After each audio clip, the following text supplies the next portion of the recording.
వి gold trusted gold buyers. మీరు తాకట్టు పెట్టిన బంగారాన్ని విడిపించి ఈ రోజు ఉన్న మార్కెట్ ధరకు కొనబడును. నమస్కారం, వెల్కమ్ టు ఐ డ్రీమ్. ధర్మ మార్గం విత్ విజిత కార్యక్రమానికి స్వాగతం. ప్రస్తుతం మనతో పాటు ఉన్నారు ప్రముఖ జ్యోతిష పండితులు బ్రహ్మశ్రీ చేబిఎం కిరణ్ కుమార్ శర్మ గారు. ఇప్పుడు వారితో మాట్లాడేద్దాం. నమస్కారం అండి. అఖండ ఐశ్వర్యవతి భవ.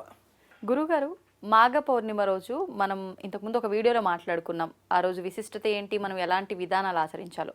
కానీ ఆ రోజు అమ్మవారికి సంబంధించి, ప్రత్యేకించి లలిత అమ్మవారికి సంబంధించిన ఒక విశేషం కూడా ఉందని చెప్పి మనం మాట్లాడుకున్నాం ఇంతకుముందు. ఏంటి ఆ విశిష్టత, మన ప్రేక్షకులు కూడా తెలియజేద్దామా? తప్పకుండా. అరుణాం కరుణాతరంగితాక్షీం ధృతపాశాంకుశ పుష్పబాణచాపాం. అంటే అమ్మవారి యొక్క ఆవిర్భవనం, అంటే మనము అమ్మవారిని తెలుసుకున్నటువంటి రోజు మాఘ పౌర్ణమి. అంటే చాలామంది తెలిసిన విషయమే. లలిత అమ్మవారి జయంతి ఉత్సవం అంటారు దాన్ని. లలితా త్రిపుర సుందరికాదేవి జయంతి ఉత్సవం. అంటే ఉత్సవం మనం ఉత్సవంగా జరుపుకునేది. ఆవిడకి బర్త్ అంటే డేట్ ఆఫ్ బర్త్ అని చెప్పడం కాదు. మామూలుగా దేవుళ్ళకి పుట్టుకలు ఇవన్నీ ఏమి ఉండవంటారు కదా, మరి పుట్టినరోజు ఏంటా అని. జయంతి ఉత్సవం అంటే ఏంటంటే మనము మానవులుగా అమ్మవారిని ఋషులు తెలుసుకున్న రోజు. ఋషులు మునులందరూ కూడా అమ్మవారి ఆవిర్భావాన్ని తెలుసుకున్నటువంటి రోజు కాబట్టి అది మాఘ పౌర్ణిమ రోజున జరిగింది కనుక ఆ రోజు మనం లలిత అమ్మవారి జయంతి ఉత్సవాన్ని జరుపుకుంటూ ఉంటాం. ఏ రకంగా జరుపుకోవాలి? ఇక్కడ అమ్మవారి జయంతి ఉత్సవం కంటే ముఖ్యంగా మనం చేయాల్సింది అమ్మవారి యొక్క 4 చతుర్ముఖాలతో అమ్మవారు ఆవిర్భవించిన రోజు. అమ్మవారికి 4 ముఖాలు 8 హస్తాలతో అమ్మవారు ఆవిర్భవించిన రోజు. నిజంగా లలిత అమ్మవారికి 8 భుజాలు ఉంటాయి, 4 ముఖాలు ఉంటాయి. గాయత్రి, సావిత్రి, సరస్వతి, శ్యామల, ఈ 4 రకాలుగా లలిత అమ్మవారిగా అలంకృతమై ఉంటుంది. కాబట్టి ఆ విషయాన్ని తెలుసుకోవాలి మనం. అందుకే మాఘ మాసంలో విశేషంగా శ్యామలా నవరాత్రి చేయడం కారణం ఇదే. ఇక్కడ అమ్మవారి ఆవిర్భావం జరిగినందుకు కారణం చేత అమ్మవారిని మనం పూజించుకుంటూ నవమి వరకు, దశమి వరకు, తదుపరి అమ్మవారిని శ్యామలాంగా మాత పూజ అయిన తర్వాత లలితాంబికాదేవిని మనం జయంతి ఉత్సవంగా జరుపుకుంటున్నాం మాఘ పౌర్ణమి రోజున. ప్రతిదీ కూడా మనకి ఇంటర్ లింకులు ఉంటాయి. అంటే ఆల్రెడీ మనకి ఇప్పుడు శ్యామల నవరాత్రులు ప్రారంభమైపోయాయి, దాదాపుగా రేపటికి మనకి పూర్తి అయిపోతాయి, దశమితో పూర్తి అయిపోతాయి. దశమి రోజున కూష్మాండ హోమం చేసేసి అమ్మవారిని పూజ. ఇవి గుప్తమైనటువంటి నవరాత్రులు అంటారు వీటిని. అంటే మనకి వచ్చేటువంటి మాఘ మాసంలో, ఆషాఢ మాసంలో గుప్త నవరాత్రులు అంటారు వీటిని. అందులో శ్యామల నవరాత్రులు అంటారు, తర్వాత మాతంగి నవరాత్రులు, వారాహి అదే పేరు, వారాహి నవరాత్రులు కూడా వాటి పేర్లు అంటారు. మనకి deputy CM, AP CM deputy CM గారు చేసినటువంటి నవరాత్రులు కడవే. సరే, ప్రస్తావించడంలో మనకి ఈ మాఘ పౌర్ణమి రోజున అమ్మవారి ఉత్సవం ప్రారంభమవుతుంది, జయంతి ఉత్సవం. కాబట్టి ఈ రోజున మీరందరూ కూడా ఒక విశేషంగా చెప్తాను మీకు. తమిళనాడు దగ్గర కనుక మీరు వెళ్ళగలిగితే, నిజంగా చెప్తున్నాను కదా, మనకి మన కుంభకోణం నుంచి చిదంబరం వెళ్తున్న మధ్యలో, అంటే కుంభకోణం టు చిదంబరం వెళ్తున్న మధ్య దారిలో మీకు తిరుమెచ్చూర్ అనే ఊరు ఉంటుంది ఒకటి. తిరుమెచ్చూర్ అనే ఊరు ఉంటుంది. ఆ తిరుమెచ్చూర్ ఊర్లో లలితాంబాదేవి ఆ యొక్క వశిష్ఠ మహాముని యొక్క తన యొక్క సొంతంగా అమ్మవారిని అక్కడ పిలిపించుకొని పూజ చేశాడు ఆయన శ్రీచక్రం మీద. అక్కడే లలితా సహస్రనామం రాయబడింది. అక్కడ ఇప్పటికీ అక్కడ దేవాలయం బ్రహ్మాండంగా ఉంటుంది. కానీ మళ్ళా పెద్ద పెద్ద గోపురాలు, కంచి కామాక్షి, మధుర మీనాక్షి లాగా పెద్ద గోపురాలు ఉండవు.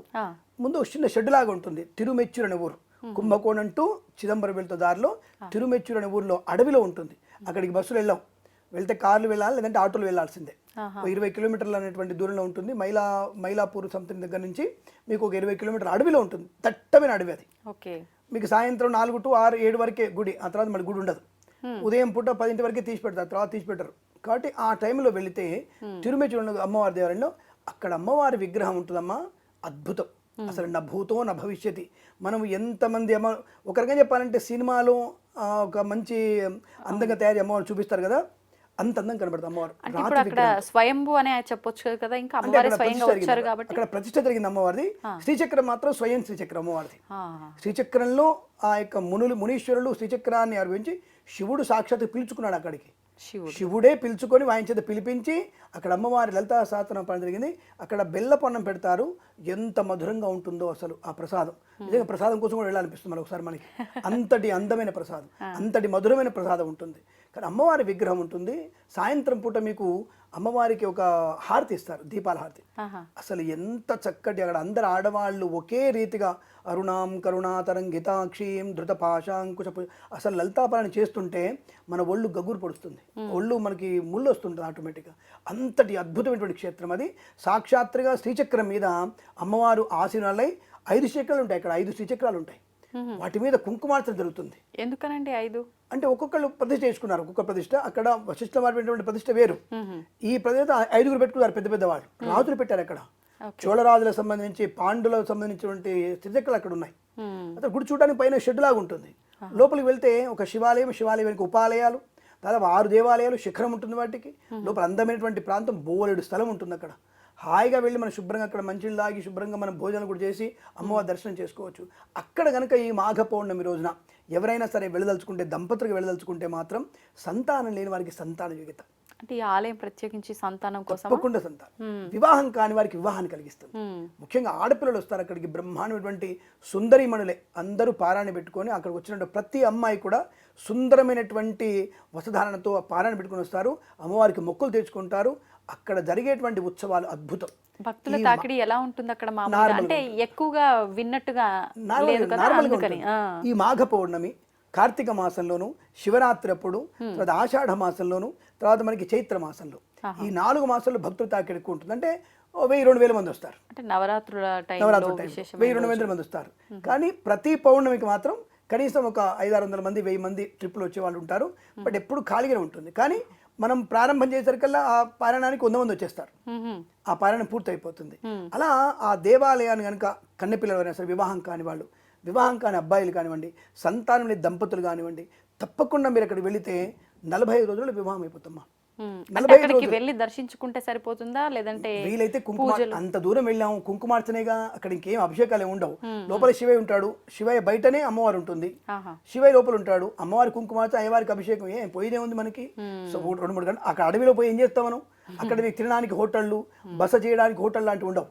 జస్ట్ అక్కడ ఏదో తినుబండాలు, మనకి టీ, కాఫీ, అమ్మవారి దర్శనం, స్వామి దర్శనం అక్కడ గుడిసె లాంటి హోటల్ ఉంటాయి కదా టీ తాగడానికి, మనకి స్ట్రీట్ టీ స్టాల్స్ ఉంటాయి కదా, అంతే తప్ప అక్కడ ఏం దొరకవు. మీకు మిఠాయి మాత్రం దొరుకుతారు బయట, ఒక స్వీట్ లాంటిది ఉంటుంది, అది పాలకోవా లాంటిది, అది మాత్రం దొరుకుతుంది మనకి. శుభ్రంగా తినవచ్చు మనం, తిని బ్రహ్మాండంగా తినవచ్చు. కానీ అక్కడ పెట్టే బెల్లపన్నం ప్రసాదం అద్భుతం, అసలు అద్భుతమైనటువంటి మధుర ప్రసాదం. ఇక్కడ అమ్మవారి కళ్ళల్లో చూస్తే అసలు మనకు సినిమాలలో కనుక అమ్మోరు సినిమాలు చూసినటువంటి అమ్మవారి కళ్ళు, అసలు ఎంత అందమైన కళ్ళు అమ్మవారి, చేలి బుగ్గలు, అమ్మవారికి అసలు పాల బుగ్గల్లాగా ఉన్నాయి అమ్మవారిది అనిపిస్తుంది. అటువంటి అందమైన ముఖం అమ్మవారిది. అక్కడ చేసేటువంటి కుంకుమార్చన అద్భుతం, ఆనందయోగం. కాబట్టి మీ అందరికీ కూడా అందుకే ప్రత్యేకంగా ఈ లలితా జయంతి రోజున మీరు తప్పకుండా మీరు తిరుమెచ్చూరినటువంటి దేవాలయానికి వెళ్ళినట్టయితే తప్పకుండా మీ సంకల్పం నెరవేరుతుంది. ముఖ్యంగా వివాహ సంకల్పం, సంతాన సంకల్పం నెరవేరుతుంది. ఒకవేళ వెళ్ళలేని వాళ్ళకి పరిస్థితి ఏమిటి? వెళ్ళలేం, ఏం చేస్తాం?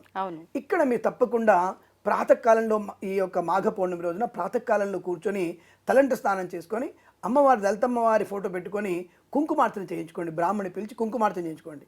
బ్రాహ్మణుడు దొరకలేదు, ఆయన డబ్బులు ఎందుకు ఇవ్వాలి? సరే వదిలేదు, అది కూడా మీకై మీరు అమ్మవారి ఈ నామాలు చెప్పుకుంటూ తప్పకుండా కుంకుమార్చన చేసుకొని ఆ కుంకుమని 5గురు సువాసనలకి కుంకుమ, పువ్వులు, కాసింత భోజనం పెట్టే ప్రయత్నం చేయండి. అద్భుతమైనటువంటి అనుకూలత, ఆనందాన్ని పొందుకుంటారు, ఇందులో సందేహం లేదు. కాబట్టి ఈ మాఘ పౌర్ణమి కుంభ సంక్రమణంతో పాటుగా వచ్చింది కాబట్టి విశేషం అని చెప్పాను నేను. అద్భుతంగా మీరు ఇటువంటి కుంభ సంక్రమణ సమయంలో లలితా జయంతి ఉత్సవాన్ని విందు జరుపుకున్న మీరు కోరిన కోరికలు, సత్సంకల్పం నెరవేరుతుంది, ఇందులో సందేహం లేదు. తప్పకుండా మరి ఏ రాశుల వారు చేసుకోవాలంటే, ఇక అష్టమ శని దోషం ఉన్న వాళ్ళు కానివ్వండి, గురుదోషం ఉన్న వాళ్ళు కానీ ఎవరైనా చేసుకున్నా కూడా తప్పకుండా ఆ గ్రహ దోషాలు తొలగిపోయి వివాహం జరుగుతుంది, సంతానం అవుతుంది. అది చెప్పడం నేను. అటువంటి ప్రయత్నం చేస్తే సత్సంకల్పం నెరవేరుతుంది, అష్టైశ్వర్య ప్రాప్తి ఉంటుంది. సర్వే జనా సుఖినో భవంతు, ఆనంద సిద్ధిరస్తు. ప్రేమతో మీ కిరణ్ శర్మ. నిజంగానే మీరు చెప్తుంటే మామూలుగా మనకు లలిత సహస్రనామాల్లో అమ్మవారి వర్ణన ఎలా ఉంటున్నాయి, ఆమె కళ్ళు ఎలా ఉంటుంది, ఆమె ముఖార విందం ఎలా ఉంటుంది అని చెప్పి ఉంటుంది కదా ఆ శ్లోకం. అది వింటుంటే ఎలాంటి అనుభూతి కలుగుతుందో ఇప్పుడు అక్కడికి వెళ్ళి చూస్తే నిజంగా ఈ శ్లోకంలో ఉన్న అనుభూతి అంతా కలిగేటట్టుగా అనిపిస్తోంది మీరు చెప్పిన మాటల్ని బట్టి. మీరు అన్నట్టుగా చాలా మంది సన్నజాజి ముక్కు అంటారు, సన్నటి ముక్కు అంటారు. అమ్మవారికి చెరుకు కూడా ముక్కులా ఉంటుంది అమ్మవారి అక్కడ. అంటే ఒక బొడి పొచ్చిన చెరుగ్గా ముక్కు అలా ఉంటుంది అమ్మవారి. అంటే అందమైన ముక్కు అది కూడా. అసలు ఎంత అందంగా ఉంటుందో అసలు. మేమైతే 2 గంటల తర్వాత కూడా జనాలు వెళ్తుంటే మేము అక్కడే కూర్చొని ఇంకా మేము కుంకుమార్చన చేస్తున్నాం. మంత్రాలు చెప్పుకున్నాయి కదా, చెప్తూ ఉంటే వాళ్ళందరూ సంతోషపడ్డారు. మా అమ్మాయి పాట పాడేది మా అమ్మాయి సౌందర్యాలే పాడుతుంది బ్రహ్మాండంగా. అది బ్రహ్మాండంగా పాడుతుంటే వాళ్ళు ఇంకా ఆనందపడి మావాడు లలిత పారాయణ చేసుకోవడం, నాకు వచ్చిన మంత్రాలు చదువుకోవడం, ఇవన్నీ. అంటే మాకు కూడా మేము చిదంబరం వెళ్ళిన తర్వాత వస్తుంటే ఎవరికి ఫోన్ చేస్తే గురుగారు అక్కడ తిరుమెచ్చూరు వెళ్ళొచ్చు కదా అన్నారు. నాకు అప్పుడు గుర్తొచ్చింది, నేను సండే మ్యాగజైన్ చదివాను దాన్ని.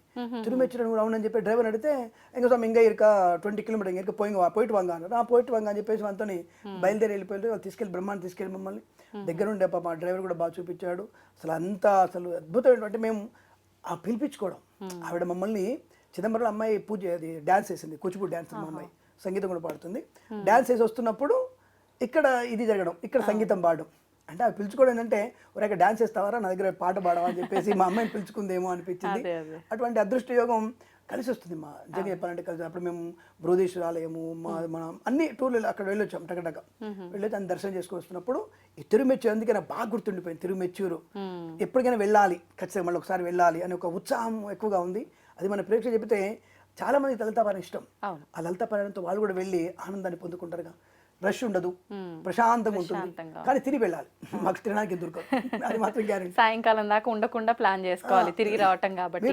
మధ్యాహ్నం కల్లా తిరిగి వెళ్ళిపోవచ్చు, మొహమాట లేకుండా తిని వెళ్ళొచ్చు. మనం కుంభకోణం నుంచి వెళ్ళిపోవచ్చు. కుంభకోణం నుంచి 35-40 కిలోమీటర్స్ అంతే.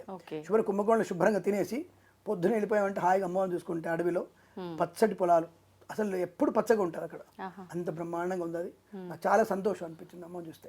అది మీతో షేర్ చేసుకోవడం నాకు ఎందుకు మన అమ్మవారు మీకు చెప్పాలనిపించిందేమో, నేను ఎక్కడ చెప్పకుండా మీకు చెప్పాల్సి వచ్చింది. అది అదృష్టం. మీరు మరీ నాకు గుర్తు చేశారు ఈ టాపిక్ మనం ఖచ్చితంగా మాట్లాడదాము అని. నేను మాఘ పౌర్ణిమ గురించి చెప్పగానే కూడా తిరుమెచ్చూరు నేను ఎక్కడ మర్చిపోతానో మీరు గుర్తు చేయండి, మనం మాట్లాడుకుందాం అని చెప్పి. లలితా జయంతి కాబట్టి నాకు అప్పుడు టక్కన గుర్తొచ్చింది, అబ్బా అమ్మవారి జయంతి రోజు ఏ అదృష్టం ఉందో నాకు అని చెప్పేసింది. మావాడు ప్లాన్ చేసినప్పటికే 108 పారాయణాలు చేయాలని చెప్పి సంథింగ్ ప్లాన్ చేసుకుంటున్నాడు.